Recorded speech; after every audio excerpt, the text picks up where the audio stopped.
Welcome to the 2017 Frankfurt Motor Show, and coming up now, the stars of the show. We've had to come to the top level of the Mercedes stand here at Frankfurt just to get a view of that car down there, because people have been swarmed around it all day, and for good reason, because it's the Mercedes-AMG Project One.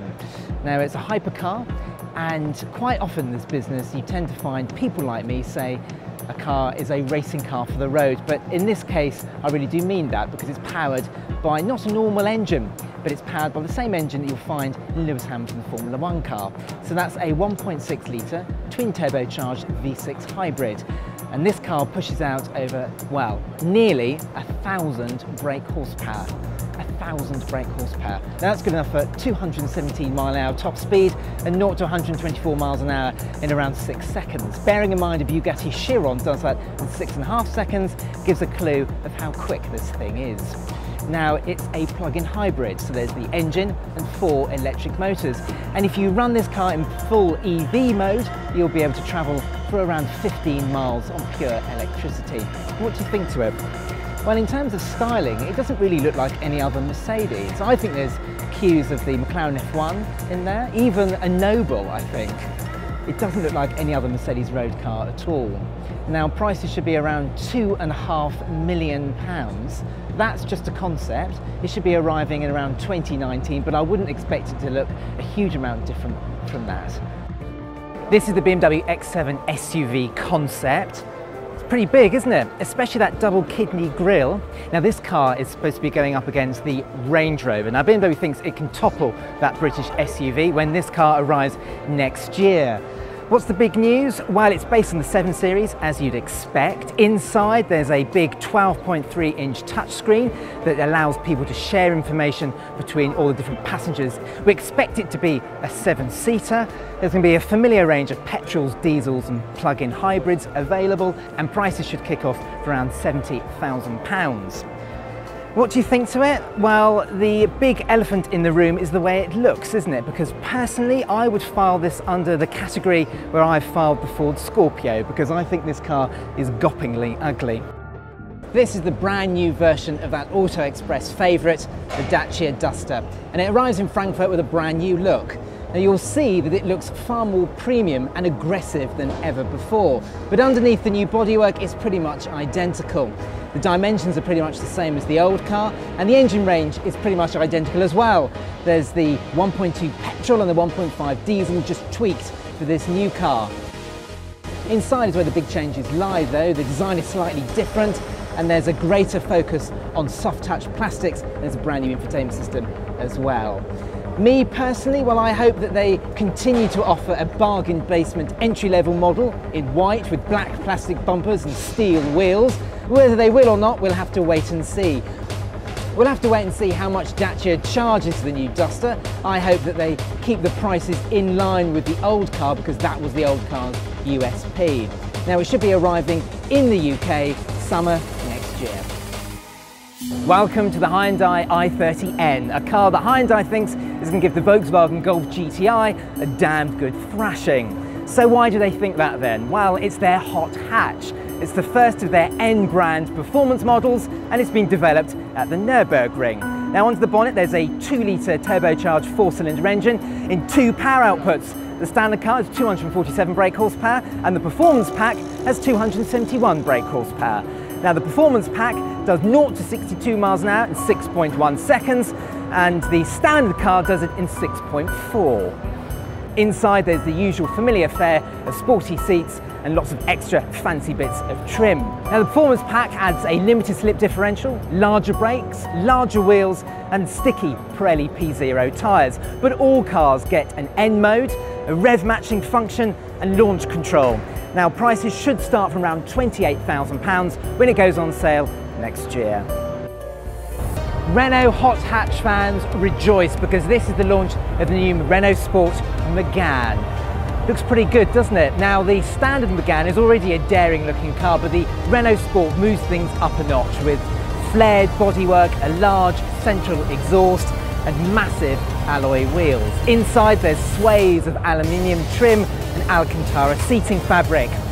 Inside, it looks just as good as it does on the outside. But under the bonnet, that's what you want to know about, isn't it? Well, under there lies a 1.8 litre 4-cylinder turbocharged petrol engine pushing out 276 brake horsepower.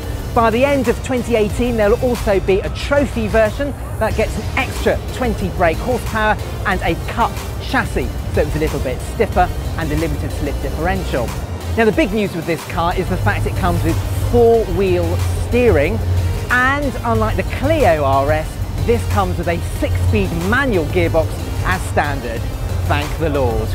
Now, there are various different driving modes to tweak and tailor the car to your bespoke requirements, but there's an awful lot of pressure in this car to be really very good, because the previous Megane RSs have all been best in class for driving characteristics. It arrives next year and I really hope it's good.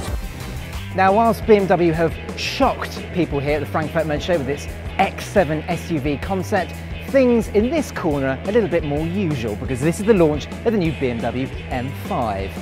Now, this is big news, obviously, the range-topping version of the 5 Series. Now, under the bonnet is the same engine as the old car. It's a 4.4 litre twin-turbo V8, but this time it punches out 592 brake horsepower and 750 Newton-meters of torque, allowing this to get from 0 to 62 miles an hour in 3.2 seconds, the same as the Mercedes-AMG E63S. Now, with this car, the big news is the fact it now has xDrive, so there's 4-wheel drive. Now, don't worry, you can put it into 2-wheel drive mode if you're on the track, but for most of the time, the power is sent to the rear wheels, and if the rear wheels slip, power is sent to the front wheels. Whether this will ruin the driving experience, we'll have to wait and see. Now, it should be going on sale later this year, priced around £92,000. What do you think to it? Well, I have to say the styling is a little bit undramatic in my taste. You wait for one Seat SUV, and then 3 come along in quick succession. Last year it was the turn of the Ateca, next year it's the turn of the 7-seat large SUV, but now we've got the Arona, the smallest SUV that Seat plans to build for the time being. Now, unsurprisingly, it will rival the Nissan Juke. The Arona is slightly longer than the Juke, and it uses the Seat Ibiza platform, but there's a 15mm ride height raise on this car. Now, just like the Ibiza, there's the familiar range of petrol engines. There's 1 litre 3-cylinder turbos, there's 2 of those, and there's a 1.5 turbo petrol with cylinder deactivation as well. There's also 2 1.6 diesels. The interior is slightly plain, just like it is on the Ibiza, but the outside is far more daring. There's a large colour palette and different roof combinations you can have as well. Prices should be kicking off from around £15,000 and is going on sale in October. This is the Mini all-electric concept. Now, it previews the all-electric Mini coming in 2019, and it's based on the Mini hatchback. Now, there are a few differences. The overhangs are slightly shorter, the waistline is slightly taller. Whether those will meet or reach production is anybody's guess, but one thing you can be sure of is the uncluttered surfaces and the yellow highlights, because the yellow highlights are a Mini electric design hallmark. Now, it's going to be using the same powertrain as the BMW i3, so you can expect a range of around 190 miles and DC charging capability. Now, it's been a long time coming as the Mini Electric. In 2009 there was the Mini E, but that was just a design prototype really. This should be arriving in 2019. It'll be built in Cowley at Oxford, with the powertrain coming over from Germany. MPVs are dead. Long live the SUV. Well, that's certainly the case here at Citroën, because the Citroën C3 Picasso, remember that, has been replaced by this, the C3 Aircross.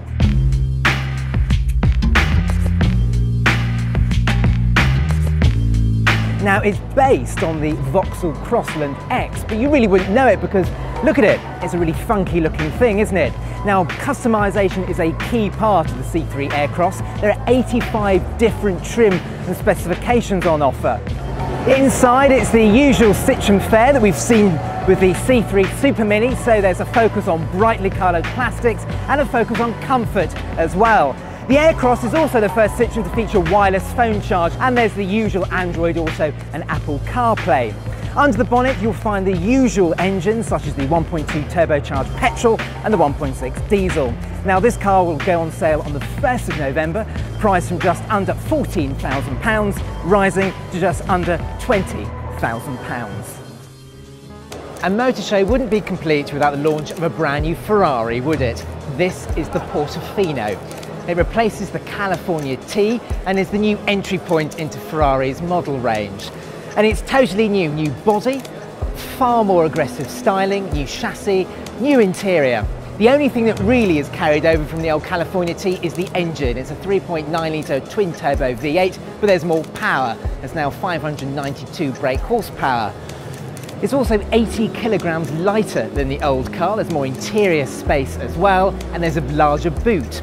It's the first Ferrari for quite a while where Ferrari won't sell you bespoke luggage. If you want to put your own luggage in the car, you're going to have to put your own bags.